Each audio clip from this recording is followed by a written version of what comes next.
इस समय मैं पावन नगरी अयोध्या धाम, जो सप्तपुरियों में से एक सबसे नंबर 1 दिव्य और पावन है, वहाँ के शीर्ष स्थान में इस समय मौजूद हूँ।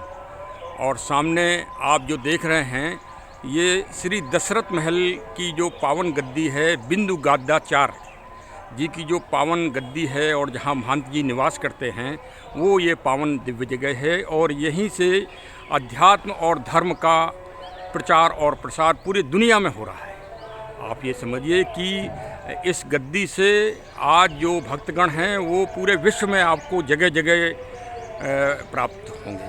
और यहाँ जो संस्कृत विद्यालय है, उससे भी कुछ जो नए बटुक लोग शिक्षा प्राप्त करते हैं और यहाँ संस्कृत की बड़ी दिव्य शिक्षाएं दी जाती हैं। और वहाँ से फिर वो पूरे भारत में और विश्व में भी जा रहे हैं, आजकल विदेशों में भी जा रहे हैं। और ये देखिए यहाँ प्रकृति का कितना अच्छा रख रखाव है। मैंने आपसे पहले भी कहा है कि जब भी अगर प्रकृति का कहीं अगर दिव्यता प्राप्त होगी, मैं वहाँ अवश्य जाऊँगा और वहाँ के अनुभव और वहाँ का महत्व मैं आपको ज़रूर बताऊँगा। सामने दशरथ महल आप देख रहे हैं, अभी मैं सामने से भी आपको दिखाऊँगा। ये कनक महल है और ये हनुमानगढ़ी है। और अब मैं आपको इस प्रकृति के महासमुद्र में पहले तुलसी जी के दर्शन कराऊंगा। ये देखिए श्यामा तुलसी जी का कितना अच्छा संरक्षण है। और अब मैं आपको दर्शन करा रहा हूँ कल्पवृक्ष के। और जो कल्पवृक्ष जिसके बारे में ये माना जाता है कि ये समुद्र मंथन से प्राप्त हुआ था। समुद्र मंथन दुनिया की सबसे पहली वैज्ञानिक खोज है देखा जाए तो, और उसमें 14 चीज़ें प्राप्त हुई थी और 14 चीज़ों में ये कल्पवृक्ष है। ये कल्पवृक्ष ये कहाँ से प्राप्त हुआ? इसको राजस्थान के माननीय महाराज जी रामदास जी प्रभु ला करके महाराज जी को भेंट किए, सप्रे में भेंट किए हैं महाराज जी को। जी। आपका शुभ नाम क्या है सर? मेरा नाम Lalit Tripathi, father's name Shri Balkrishna Tripathi, Indian army core of signal सेवानिवृत्ति, महाराज जी अच्छा, की सेवा में। अरे वाह साहब वाह, बहुत ही अच्छा। तो आपको भी पेड़ पौधों से बड़ा लगाव है? सर आप लोगों का आशीर्वाद है, पेड़ पौधा संत महंत जी श्री देवेंद्राचार्य प्रसाद साहब यहाँ इसमें मौजूद हैं जी। तो आप हमें दर्शन करवा सकते हैं? जी क्यों नहीं। आइए, चलिए आइए साहब, दर्शन करते हैं। और ये देखिए दिव्य स्थान, और इसमें अद्वितीय रूप से वास्तु, पुरानी वास्तु शैली का आप वो देखिए, दर्शन भी करिए इसमें।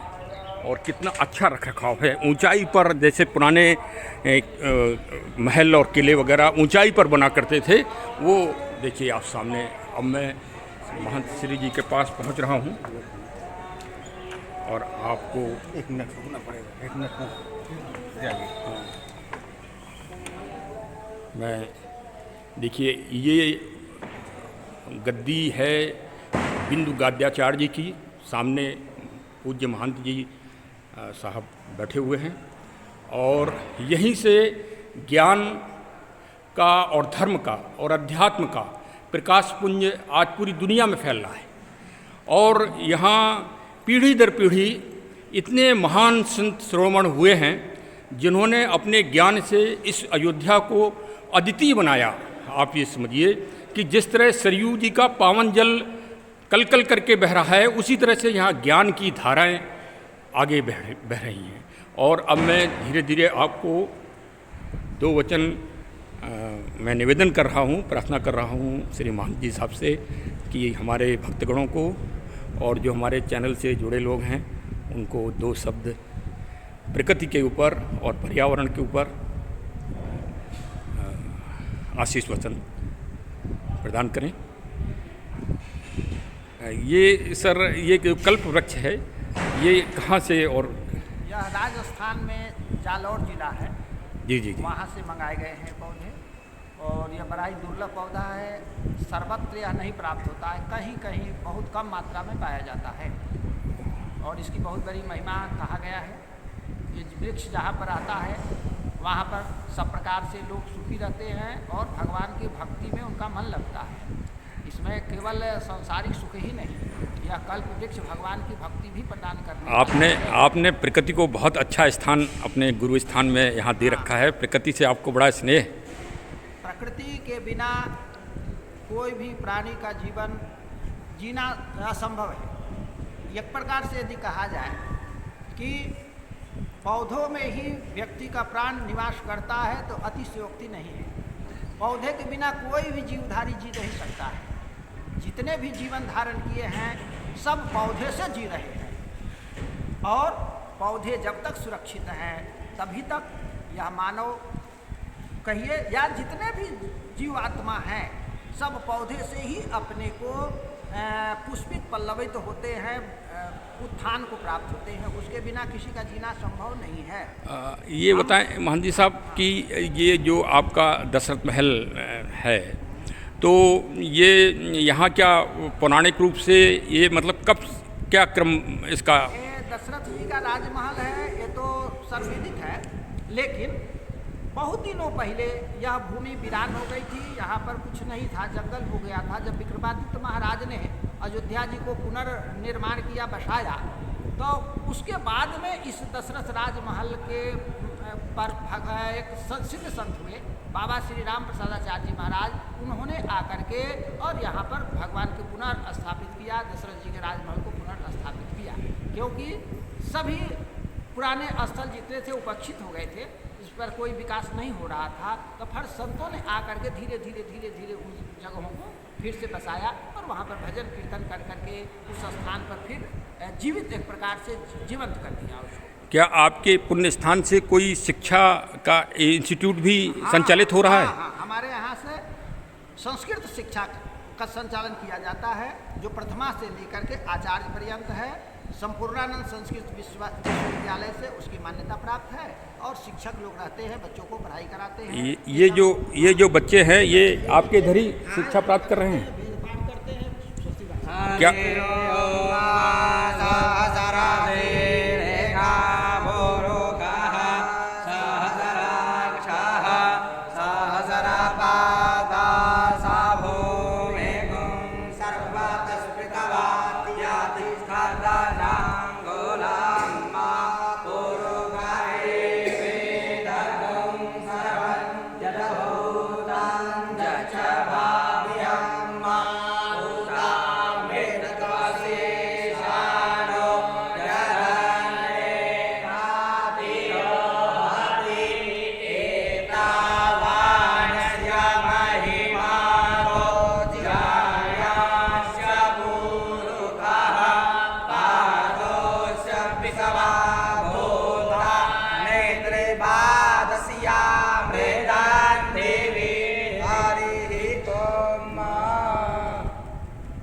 बच्चे सब संस्कृत की पढ़ाई करते हैं। जी।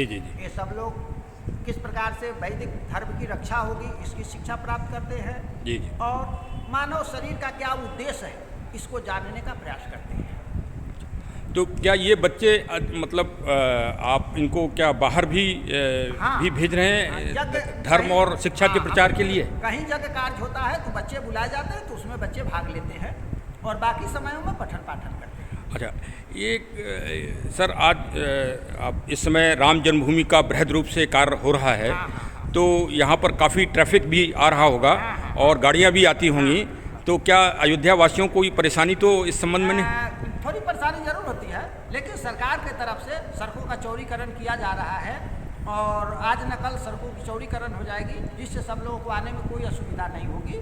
और अभी भी सरकार व्यवस्था करती है, वन वे की व्यवस्था कर करके इधर से लोग आते हैं, उधर से चले जाते हैं, उधर से आते इधर चले जाते हैं, कोई दिक्कत नहीं। हाँ, मैंने भी देखा कि बड़ा व्यवस्थित रूप से ट्रक वगैरह खड़े हुए हैं। और अयोध्या के प्रति सरकार का बड़ा ही अच्छा रुझान है और सरकार भी चाहती है कि अयोध्या का संपूर्ण विकास हो और अयोध्या के विकास से ही पूरे देश का विकास होगा। यहाँ पर जब भक्त आएंगे, पर्यटकों को बढ़ावा मिलेगा, आवागमन इससे बढ़ जाएगा, इससे सबका कल्याण, अयोध्या वासियों का भी कल्याण होगा, इनकी आर्थिक स्थिति भी सुधरेगी और सामाजिक स्थिति में भी सुधार होगा।